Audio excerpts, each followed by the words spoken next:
सिर्फ एक बारीक सी लकीर का है। अब हम बात करते हैं जंतर की। जंतर क्या है? जंतर किसे कहते हैं? इसी रास्ते पे जो बाएं हाथ वाले लोग हैं कि जब इस्तिदराजी कुव्वतों को हासिल कर लेते हैं, जब इस्तिदराजी कुव्वतों को हासिल करने के बाद फिर वो जब कोई तुलसम लिखते हैं या जब कोई ऐसे इस्म लिखते हैं कि जिनके माने उनको नहीं पता होते, और जब उन तुलसम के जरिए लिखते हैं, बाकायदा नक्श निगारी करते हैं, तावीज़ जिसे कहते हैं लिखते हैं, नक्श जिसे कहते हैं लिखते हैं, जो शिरकिया कलमात पे मुबनी होता है, उसको ये लोग जंतर कहते हैं। अच्छा, जो हम कहते हैं ना कि तिल्स्माती असर रखता है, तिल्स्माती असर हर वो हुर्फ रखता है, हर वो नंबर रखता है, हर जुबान में तुलस्मात हैं। अच्छा, अब जब तुलस्माती जो हुरूफ होते हैं, तुलस्माती जो इबारतें होती हैं, आपने देखा होगा अक्सर तुलस्मात के अंदर कुछ इबारतें ऐसी होती हैं कि जैसे जिस मिसाल के तौर पे किसी में लकीर खींची हुई है, किसी ने ये हा कर दिया है, किसी ने तौ कर दिया है, किसी ने कुछ कर दिया, और किसी में स्टार बने होते हैं।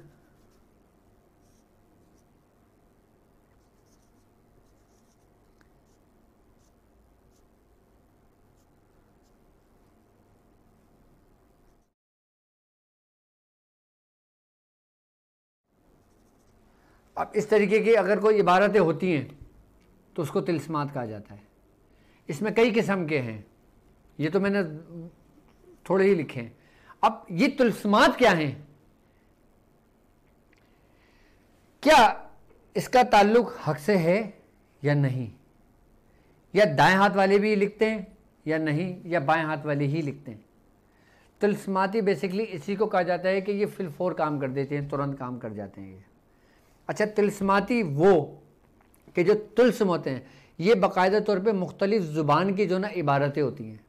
अच्छा, ये मुख्तलिफ ज़ुबानों की इबारतें होती हैं जिसका मतलब आपको नहीं पता होता, लेकिन ये तुरंत रखते हैं। और जिसका इबारत का मतलब आपको नहीं पता होता तो आप उसको इस्तेमाल ना करें, क्योंकि क्या पता आप शिर्क कर रहे हैं, आपको नहीं पता कि इस तुल्स्म का मतलब क्या है, आप उसको इस्तेमाल ना करें। अच्छा, कहते हैं कि ये जो जंतर जो लफ्ज़ है ना, ये संस्कृत ज़बान का लफ्ज़ है और ये कदीमी ज़ुबान है। कदीमी ज़ुबानों के अंदर बेसिकली जो ना लकीरें खींची होती थी, कुछ इबारतें होती थी कि जिसका मतलब ये होता था कि ये सीधा रास्ता है, ये गलत रास्ता है, ये इसके मायने ये बनते हैं, इसके मायने ये बनते हैं। कोई छोटी लकीर, कोई बड़ी लकीर, कोई उससे बड़ी लकीर, और कुछ में नुक्ते होते हैं, जैसे इल्म रमल भी था। और बाकायदा तौर पे हुर्फ लिख के फिर उसको मुख्तलिफ तौर पे शबियाँ दी जाती हैं कि जैसे किसी ने क्रॉस में शबी दे दी, किसी ने क्रॉस में शबी दे दी, किसी ने कोई ऐसा वर्ड लिख दिया जो समझ में नहीं आ रहा होगा। ये मुख्तलिफ ज़ुबान के जो ना तिल्स्मात होते हैं, उसको जंतर कहते हैं, वो जो बाएं हाथ वाले होते हैं। अगर हम दाएं हाथ वालों की बात करते हैं कि जब हमारी एक सफ़र चल रहा होता है, उसके अंदर फिर हम नकूश भी लिखते हैं, हम नक्श भी लिखते हैं, कुरान की आयतों को भी नक्श हैं, लेकिन हम उसको जंतर नहीं कहते, हम यही कहते हैं कि ये नक्श है, ये तावीज़ है, ये तावीज़ात हैं। अगर हम इसको जंतर कहेंगे और तो फिर ये हराम की तरफ चला जाता है, फिर ये कुफर की तरफ ले जाता है।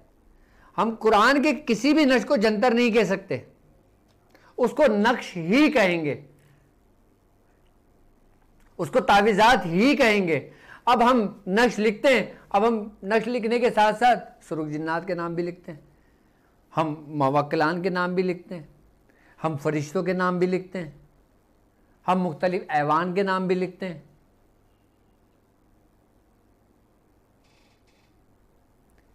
यानी कि रास्ता सीधा है, फ़र्क सिर्फ एक बारीक सी एक लकीर का है जो तमीज़ करती है कि हक सीधे हाथ वाले लोग हैं और बातिल बाएं हाथ वाले लोग हैं। जंतर के अंदर बाकायदा तौर पे तावीज़ात का इस्तेमाल किया जाता है, वो तावीज़ात कि जिसके बारे में सरकार दो आलम सल्लल्लाहु अलैहि वसल्लम ने फरमाया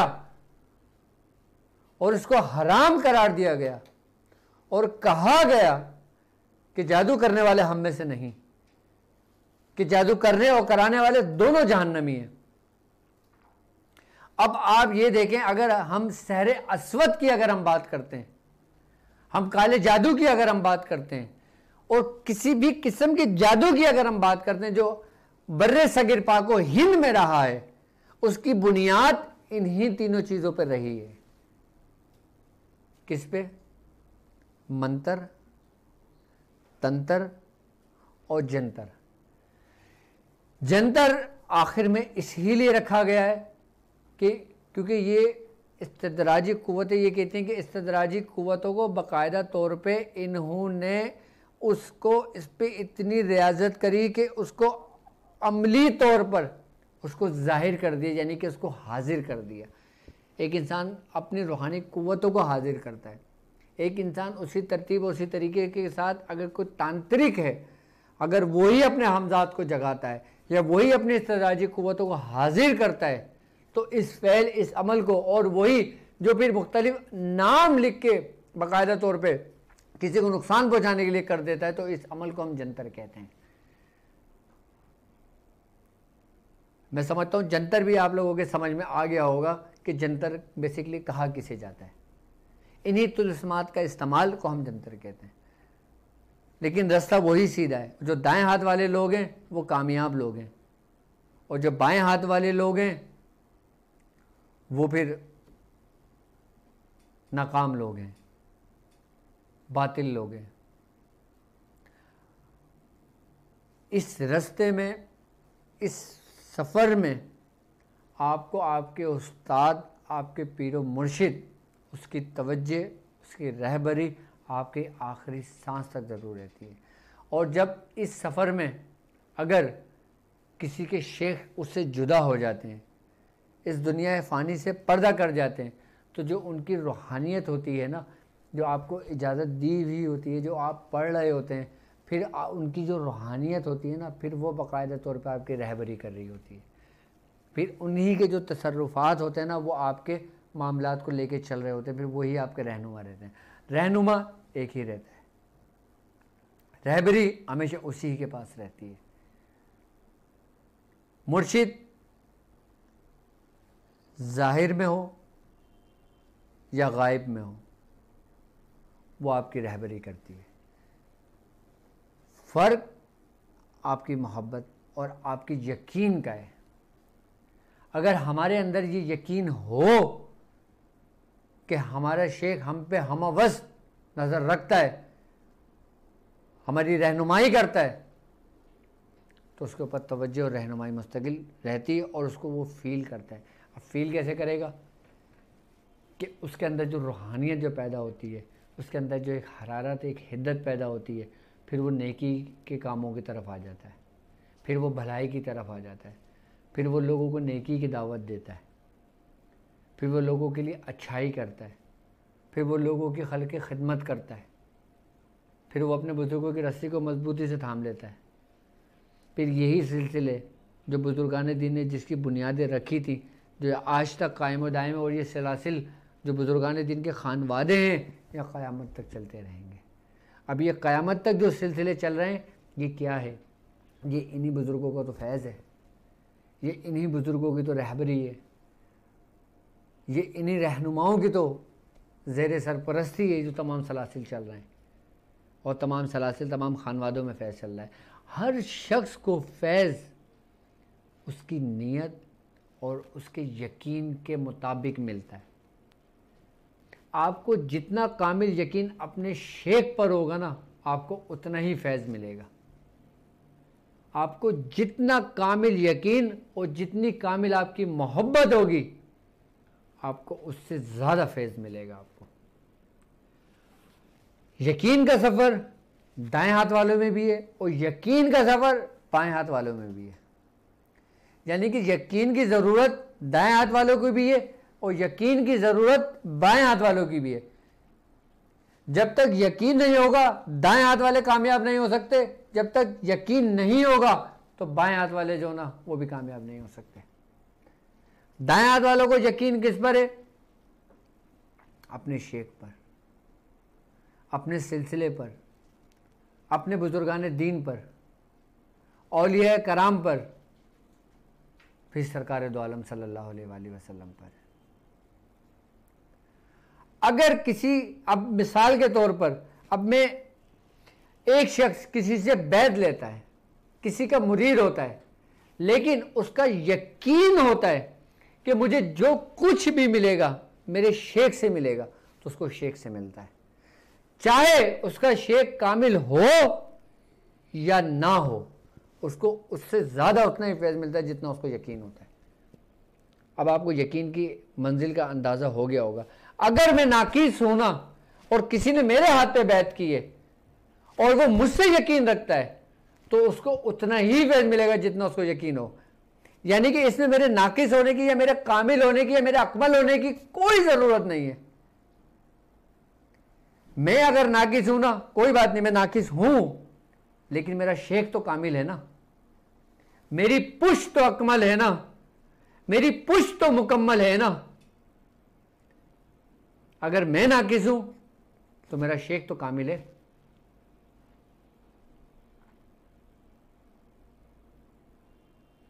तो ये यकीन जो होता है ना, ये ऐसा यकीन होता है कि ये आपको मरने के बाद भी आपके काम आता है, आपका दामन नहीं छोड़ता।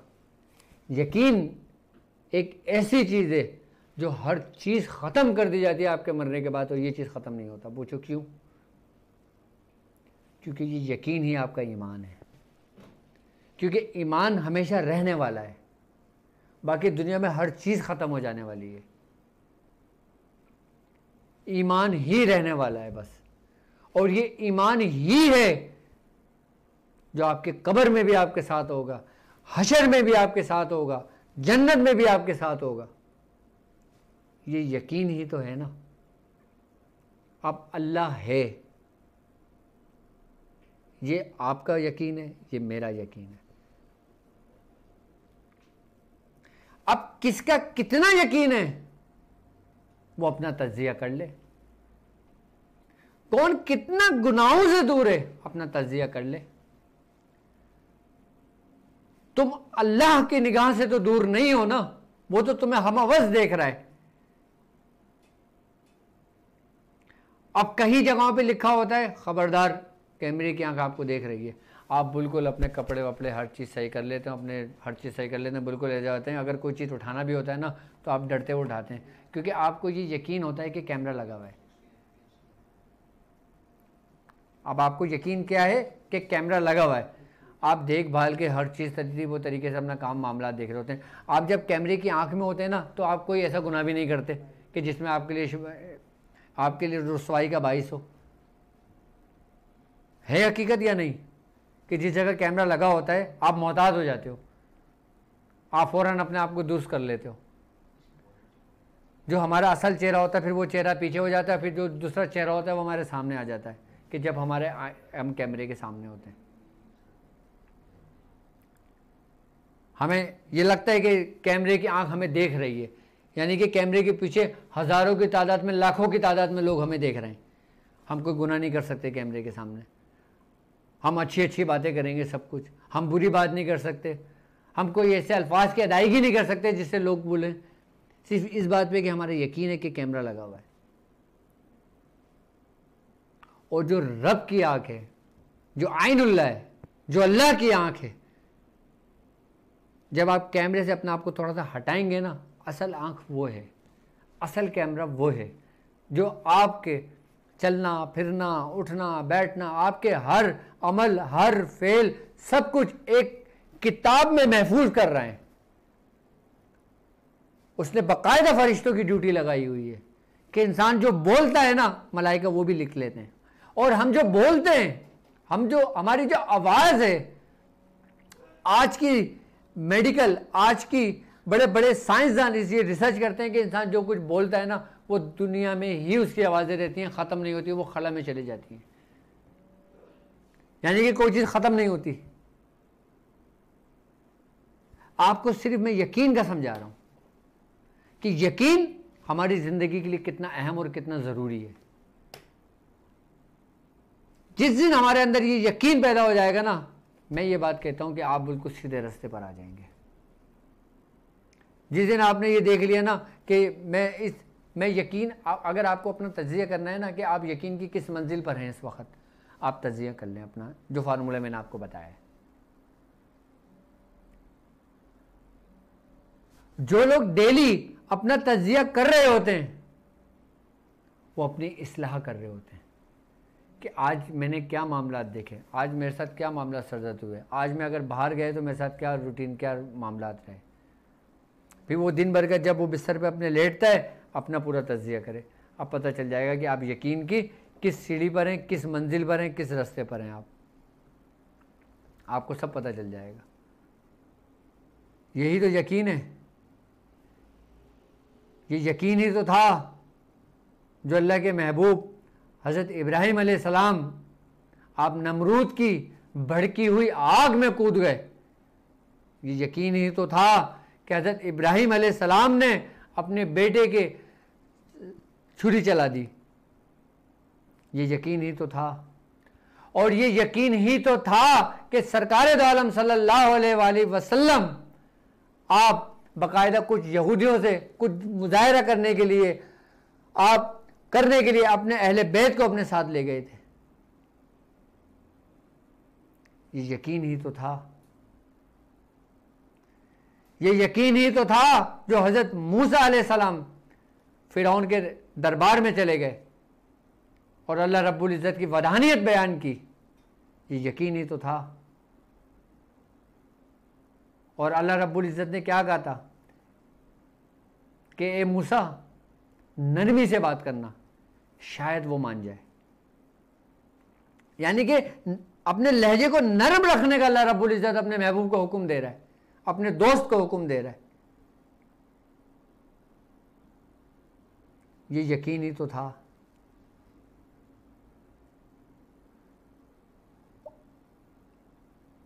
ये यकीन ही तो है कि हमें अपने मुर्शिद पे यकीन कामिल है। जिस दिन ये यकीन आपके अंदर पैदा हो गया ना, आप अपनी कामयाबी की मंजिल की तरफ चढ़ गए। तो आपके मसाइल